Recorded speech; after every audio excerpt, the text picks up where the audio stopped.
신약성경 319면에 빌립보서 2장 5절부터 11절 말씀까지를 제가 한 절 읽고 여러분들 한 절 읽고 교독하며 읽도록 하겠습니다.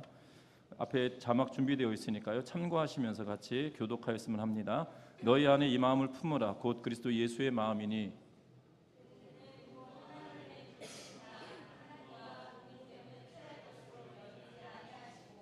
오히려 자기를 비워 종의 형체를 가지사 사람들과 같이 되셨고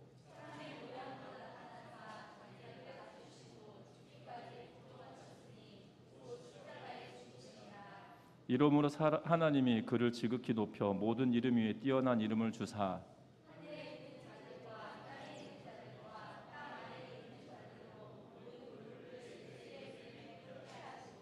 같이 읽습니다. 모든 입으로 예수 그리스도를 주라 시인하여 하나님 아버지께 영광을 돌리게 하셨느니라.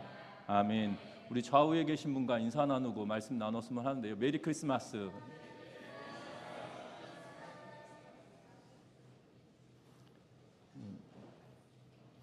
오래전 영국 런던에서 있었던 일이라고 합니다. 폭우가 쏟아지는 어두운 여름날에 런던 교회 한 농가를 지나던 일행 중에 한 사람이 농가 주인에게 우산을 하나 빌려줄 수 있겠냐라고 하며 청을 했다고 합니다.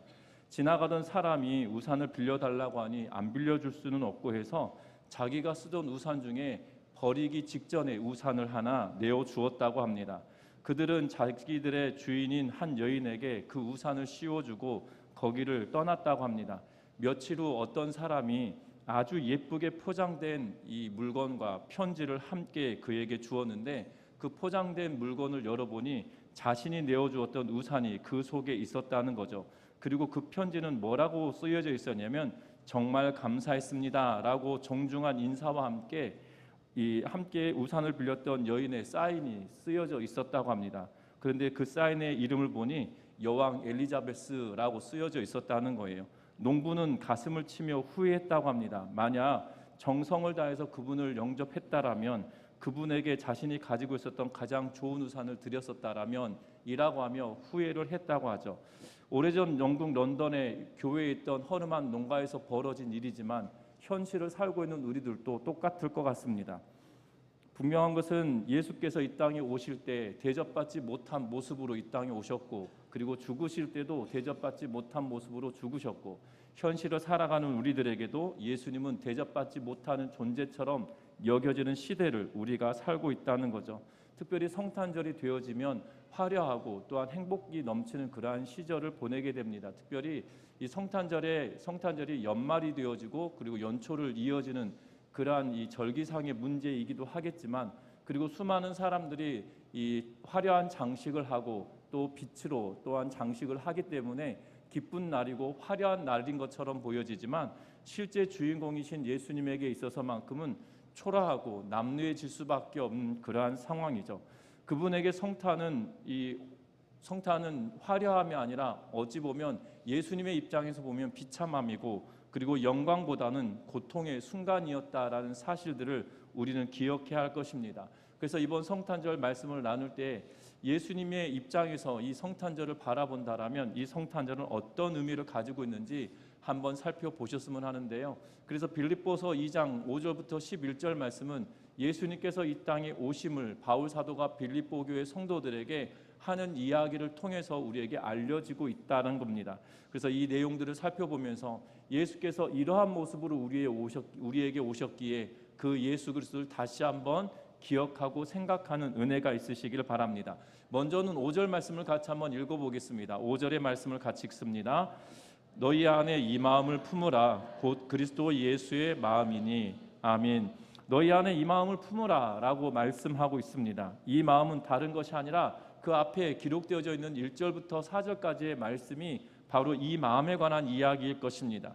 빌립보 교회 성도들에게 어떤 마음을 가지라고 이야기하냐면 교제와 긍휼과 자비와 마음을 같이 하라. 같은 사랑을 가져라. 뜻을 합하라. 한 마음을 품어라. 그리고 다투지 말라. 허영으로 하지 말아라. 겸손한 마음으로 행하라 라는 의미의 말씀들을 하며 이 마음을 품어라 라고 이야기하죠. 그런데 이 5절 말씀에 이 마음을 품으라고 하는데 그 마음은 어떤 마음이냐? 바로 1절부터 4절까지 되어졌던 그러한 행위에 근본에 있는 마음이 예수 그리스도의 마음이다라고 이야기하고 있는 것을 보게 됩니다. 예수 그리스도의 마음 가운데 마음으로 우리에게 행하라라고 이야기하는데요. 그래서 예수님께서 이 땅에 오심은 바로 그 마음 때문에, 그 마음으로 인하여서 예수님이 이 땅에 오셨다라는 사실이죠. 그런데 그 오심은 어떻게 오셨느냐? 6절과 7절 말씀을 다시 읽어봅니다. 그는 근본 하나님의 본체시나 하나님과 동등됨을 취할 것으로 여기지 아니하시고 오히려 자기를 비워 종의 형체를 가지사 사람들과 같이 되셨고. 아멘. 오늘 성경의 말씀에 보니까 자신을 낮추셨다라고 이야기합니다. 그리고 겸손하게 행하셨다라고 6절은 이야기합니다. 그런데 어느 정도 겸손하게 행하셨느냐? 다른 것이 아니라 자기 자신을 비우셨고 종의 형체를 가진 만큼 우리와 함께 똑같이 되시기 위하여 자기를 낮추셨다라고 말하고 있는 것을 보게 됩니다. 예수님의 존재 자체는 어떤 존재냐? 본체다라고 이야기하고 있는데요. 본체라는 말의 원래 뜻은 하나님 본체 안에, 다시 말하면 하나님이신 그분이다라는 의미예요. 하나님이신 그분께서 이 땅에 오셨다라고 말하고 있는 것을 보게 됩니다. 예수 그리스도와 하나님 아버지는 본래 존재론적으로 본다라면 한 몸이고 하나의 하나님이신 것을 성경은 이야기합니다. 그런데 그 예수님 앞에 두 가지 길이 놓여졌다라고 성경은 이야기하고 있는 것을 보게 되죠. 그 두 가지 길은 어떤 것이냐? 하나님과 동등된 관계로 여전히 남아있을 것이냐, 또 하나는 자기 자신을 낮추어 인간의 몸을 입고 이 땅에 오실 것이냐, 이 두 가지 기로에 서 있다라는 거죠. 아담에게도 두 가지 길이 있었습니다. 하나님의 말씀에 순종하여서 선과 악을 알게 하는 나무의 열매를 먹지 않을 것인가, 그리고 자기 자신을 높여 선과 악을 알게 하는 나무의 열매를 먹음으로 하나님과 같은 존재가 될 것인가, 이 두 가지 길 앞에 서 있었다라는 사실이에요. 그런데 첫 번째 사람 아담은 하나님께서 말씀하신 선과 악을 알게 하는 나무의 열매를 먹지 말라라는 그 선을 넘음으로 하나님과 같은 선과 악을 판단하는 기준으로 자신을 높이는 교만의 자리로 올라섰다라면, 하나님이신 그분은 하나님과 똑같으심에도 불구하고 자기 자신을 낮추셔서 인간의 몸을 입고 이 땅에 오기로 결정하시고 자기 자신을 낮추셨다라는 사실이죠. 여러분들 자기의 자신을 낮춘다는 것이 쉽지 않은 일인 것을 보게 됩니다. 제가 어렸을 적에 저는 그 생활 문화 자체가 재래식 화장실이 있었던 때로부터 시작하거든요. 그래서 제가 어렸을 때 태어났을 때는 대부분의 집들이 다 재래식 화장실이었습니다. 그리고 제가 살았던 지역에 이 고층 아파트가 없었어요. 왜냐하면 재래식 화장실이 있다 보니까 집 안으로 화장실이 들어올 수 없어서 공동 화장실을 바깥에 둬야 되는 그러한 이 시스템을 있었던 곳이었거든요. 그리고 얼마쯤 지나지 않아 이 수세식 화장실이라고 하는데, 우리는 수세식이 아니라 좌변기라고 표현했었죠. 이렇게 그 양변기가 아니라 쪼그려 앉아가지고 변기만 모양이 이렇게 변기 모양만 그 수세식이고 쪼그려 앉아야만 했던 그러한 이 시대를 지나고 나서 이 양변기라고 가지고 앉아서 이 볼일을 보게 되는 그 시대를 쭉 지나왔습니다. 그래서 과거엔 제가 어렸을 때라고 해서 그렇게 오래되지 않은 것 같아요. 제가 중고등학교 때, 고등학교 때도 재래식 화장실이었기 때문에 학교 자체에서 저희 동네에서 저희 학교가 최초로 이 수세식 화장실로 바꾸었거든요. 그 전만 해도 제가 성장했던 지역의 초중고등학교가 다 이 재래식 화장실이었어요. 그런데 여러분들 지금 재래식 화장실을 저보고 가라고 그러면 되게 불편해요. 왜냐하면 냄새도 심할 뿐더러 이 바닥이 아무리 깨끗하게 청소해도 깨끗해질 수가 없습니다. 수세식 화장실처럼 깨끗해지지 않아요. 여러분들 어떠신지 모르겠지만 분명히 그 시대를 겪어왔음에도 불구하고 불편한 상황으로 저를 떠밀어 버리면 되게 불편하고 좀 불편함이 확 올라올 때가 있는 것을 보게 되거든요. 차라리 내가 화장실을 참고야 말겠다, 뭐 이런 느낌이죠. 여러분들, 그런데 하나님이신 그분이 인간의 몸을 입고 이 사람도 편한 삶을 살다가 불편한 삶으로 옮겨진다라면 되게 불편함이 엮여지는데요. 하나님이신 그분이 그 앞에 두 가지 길이 있어요. 너가 불편한 길을 갈래? 하나님이신 그 자리에 있을래? 라고 할 때 예수께서는 뭘 선택하셨냐면 인간의 몸을 입고 그 길로 가겠다라는 선택을 하셨다는 사실입니다. 우리는 예수님께서 인간의 몸을 입고 이 땅에 오셨다라고 이야기할 때 하나님이니까, 예수님이니까 그럴 수 있지, 예수님이니까 그럴 수 있는 것이 아니라 나도 못하는 것을 예수님이 해내셨다라는 사실이죠.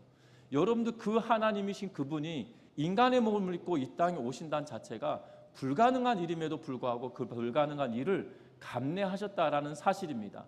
우리는 하나님 그러면 하나님의 존재를 굉장히 우습게 여깁니다. 왜냐하면 우리의 관념 속에 이 진이라고 하는 이 아라비안 나이트에 등장하는 진이라고 하는 이 놀라운 신급 능력을 가진 이들 때문이죠. 그런데 그 존재가 어디에 들어가 있습니까? 조그만 요술 램프 안에 들어가 있으니 우리의 하나님도 그 조그만 요술 램프 안에 담아둘 수 있을 만한 분이다라고 여기게 되는 거죠. 무의식적으로. 그러나 그럴 수 없다라는 사실입니다. 인간의 몸 안에 광대하신 그 하나님이 들어와 계신 자체만으로도 이미 불편함과 또한 그의 어려움을 충분히 우리가 이해할 수 있을 것임에도 불구하고 예수님께서는 자기를 낮추시기 위하여 인간의 몸을 입는 것을 선택하시고 이 땅에 오셨다라는 사실입니다. 예수 그리스도는 본래 하나님이셨던 그분이세요. 그런데 그 하나님과 동등됨을 취할 것으로 여기지 않고 하나님으로 여전히 남아있겠다라고 결단하신 것이 아니라 인간의 몸을 입고 이 땅에 오시기로 스스로 그 직책을 포기하셨다라고 이야기하고 있는 것을 보게 됩니다. 그것이 자신을 비우신 것이고 그 마음이 예수의 마음이다라고 우리에게 말씀해주고 있는 것을 보게 되죠.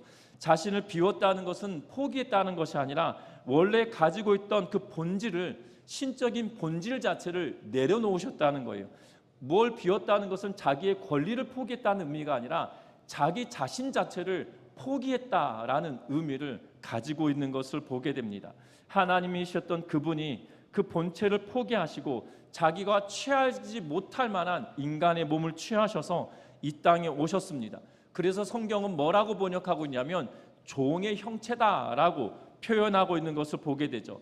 종의 형체란 말은 종의 신분으로 되셨다라는 의미가 아니라 종 자체가 되어버렸다라는 의미를 가지고 있는 것을 보게 됩니다. 사도 바울이 살았던 1세기의 종에 대한 관념은 지금처럼 우리가 표현할 때 종이라는 의미가 있지 않아요. 그 종의 신분은 일반적인 자유인과 전혀 다른, 아예 이 계급 자체가 나누어져 버린 넘을 수 없는 강과 같은 존재가 되는 거거든요. 자유인이다라면 종의 신분을 얻으려고 애쓰지 않습니다. 그리고 종 자체가 되려고 애쓰지도 않고 수고하지도 않아요. 여러분들, 종이 낫겠습니까? 주인이 낫겠습니까? 여러분, 주인이 낫겠습니까? 종이 낫겠습니까? 그러면 종이 낫겠다라고 생각하신 분들도 있겠지만 쉽지 않습니다. 1세기의 그들에게는 결코 쉽지 않은 일입니다. 그런데 그 일을 예수님께서 감당하셨다라고 말씀하고 있는 것을 보게 되죠. 바로 이 마음이, 자기를 낮추시는 마음이 바로 예수님의 마음이었고, 예수님의 낮추심이, 바로 자기 자신을 낮추심이 바로 우리를 위한 일이었다라는 사실들을 기억하는 은혜가 있으시기를 주의 이름으로 부탁드립니다. 뿐만 아닙니다. 예수님이 자기 자신을 낮추시는 일은 그냥 거기까지만 머무는 일이 아니었다는 겁니다. 8절 말씀 같이 한번 읽어봅니다. 8절의 말씀입니다. 사람의 모양으로 나타나사 자기를 낮추시고 죽기까지 복종하셨으니 곧 십자가에 죽으심이라. 아멘. 예수님께서 선택하신 것은 단순히 인간의 몸을 입고 그 안으로 들어온 것, 이걸로 그쳐지는 것이 아니었다라는 사실입니다. 예수님께서 이 땅에 오시고 인간의 몸을 입음은 다른 데 있는 것이 아니라 죽기 위함이다라고 이야기하고, 그것을 거기까지 복종하기 위하여 인간의 몸을 입으셨다라고 말하고 있는 것을 보게 됩니다. 여러분들 간혹 남자 어른들이 이런 말을 합니다. 요즘 군대처럼 월급을 많이 주면 군대 내가 2번이라도 갔다 오겠다라고 말을 하는 분들이 간혹 있으세요. 그런데 정작 가라고 하면 안 갈 겁니다. 저 같으면 안 갈 것 같아요. 저 같으면 이 병장 마로봉으로 가라고 하면 갈똥말똥인데 2등병부터 시작해라 그러면 죽었다 깨어나도 안 갈 것 같습니다.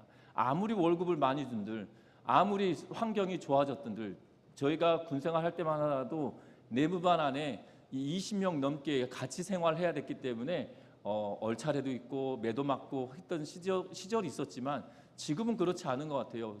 마치 기숙자처럼 4인 1실, 2인 1실 이러면서 그렇게 생활하는 군대 문화가 바뀌어져 있는 것을 봅니다.